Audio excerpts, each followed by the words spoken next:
আসসালামু আলাইকুম, কেমন আছেন সবাই? আল্লাহর রহমতে আমরা ভালো আছি। তো আজকে আমি মহিষের মাংস রান্না করতেছি। এখানে আমি 1 কেজি মহিষের মাংস আনছি। আজকে আমি একটা আচারি ফ্লেভার অ্যাড করব, তো অবশ্যই পুরো ভিডিওটি দেখতে হবে। চলেন তাহলে দেখে নিই।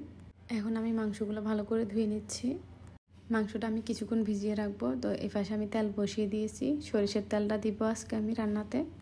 তেলটা গরম হয়ে আসছে, এখন কিছু পেঁয়াজ দিয়ে দিচ্ছি আর সাথে দিয়ে দিচ্ছি আদা রসুনের পেস্ট। দিয়ে দিব পরিমাণ মতো লবণ, জিরা গুঁড়া, ধনিয়া গুঁড়া আর সাথে দিয়ে দিব হলুদের গুঁড়া, মরিচের গুঁড়া। সবগুলো মশলা এখন তেলের মধ্যে কিছুক্ষণ ভেজে নিব ভালো করে নেড়ে চেড়ে, যাতে নিচে দিয়ে ফোড়া না লেগে যায়। অনেকক্ষণ ভাজা হয়ে গেছে আমার মশলাটা। তো এখন মাংসগুলো দিয়ে দিব। মাংসটা আমি অনেকক্ষণ ভিজিয়ে রাখছিলাম। মাংসটা দিয়ে দিয়েছি। এখন মশলার মধ্যে মাংসগুলো কষিয়ে নিব ভালো করে কিছুক্ষণ। এখন নেড়ে চেড়ে মশলাগুলা মাংসর গায়ে লাগিয়ে নিচ্ছি। আপনারা যারা ফেসবুক থেকে দেখছেন অবশ্যই পেজটি ফলো করবেন, আর যারা ইউটিউব থেকে দেখছেন অবশ্যই সাবস্ক্রাইব করবেন। ভিডিওটি ভালো লাগলে একটা লাইক দিবেন। মাংস আর মশলা একসাথে মিক্স করা হয়ে গেছে ভালো করে। তো এখন আমি কিছুক্ষণ ঢাকনা দিয়ে রান্না করে নিব। এখন ঢাকনা দিয়ে দিব আর 20 মিনিটের মতো রান্না করে নিব। তো দেখেন, মোবাইলে যেমনই আসুক সামনে থেকে মাশাআল্লাহ অনেক ভালো ছিল কালারটা, আর দেখতেও খুব সুন্দর, খেতেও খুব মজার ছিল। মহিষের মাংস সিদ্ধ হতে অনেক টাইম লেগে যায়, তো আমি আরও কিছুক্ষণ রান্না করে নিব। পুরো রান্নাটা শেষ হইতে আমার প্রায় 2 ঘন্টা 30 মিনিটের মতো লেগে গেছে। এই তো দেখেন, আরও কিছুক্ষণ রান্নার পরে মাশাআল্লাহ এতটা ঘ্রাণ আসতেছিল। এখনও সিদ্ধ হয়নি, অনেকটা টাইম বাকি আছে আরও। তো এখন কিছু পানি দিয়ে দিব, আরও কিছুক্ষণ সিদ্ধ করে নিব।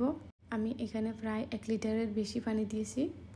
1 লিটার পানিতে আমার মাংসটা সিদ্ধ হয়নি। আমি আরও একবার পানি দিয়েছিলাম 1 লিটার। তো আমার প্রায় 2 লিটারের বেশি পানি লাগছে। ওই ভিডিওটা দেখানো হয়নি, তাই আমি ভয়েসে বলে দিছি। অবশ্যই গরম পানি দেওয়ার চেষ্টা করবেন, তাহলে একটু তাড়াতাড়ি সিদ্ধ হওয়ার সম্ভাবনা থাকবে। তো এই পর্যায়ে আমার মাংসটা অনেকটা সিদ্ধ হয়ে গেছে। তো আমি এখানে একটা যে আচারি ফ্লেভার ওটা অ্যাড করব, তার জন্য আমি একটা প্যান বসিয়ে দিয়েছি কিছু সরিষার তেল আর পাঁচফোড়ন, কয় পিস গোটা এলাচ আর দারুচিনি দিচ্ছি সাথে। তো এগুলো ভালো করে তেলের মধ্যে নেড়ে চেড়ে ভেজে নেব।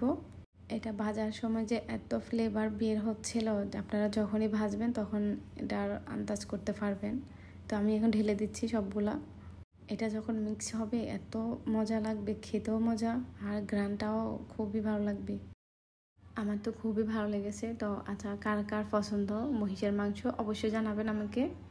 এখন আমি আরও 30 মিনিটের মতো রান্না করে নেব। এখানে আরও কিছুক্ষণ রান্না করা হয়েছে, ওটা শট নেওয়া হয়নি, আমার কারেন্ট ছিল না তাই। তো দেখেন রান্নাটা শেষ আমার। মাশাআল্লাহ এতটা ঘন আর এতটা সফট হয়েছিল মাংসটা। তো আপনারা চাইলে এটা পোলাওর সাথে, ভাতের সাথে বা রুটি পরোটার সাথেও খেতে পারেন। আমি খেয়েছিলাম লাল আটার পরোটা দিয়ে। তো আপনারা চাইলে ওই রেসিপিটাও দেখতে পারেন, লাল আটার পরোটার রেসিপি আমার চ্যানেলে আছে ওটা। তো আমি এখানে একটা বাটিতে নিয়ে নিচ্ছি সবগুলা। মাশাআল্লাহ এতটা মজা হয়েছে। তো আজকে এই পর্যন্ত। সবাই ভালো থাকবেন, সবার জন্য দোয়া রইল। আপনারাও আমাদের জন্য দোয়া করবেন। আল্লাহ হাফেজ।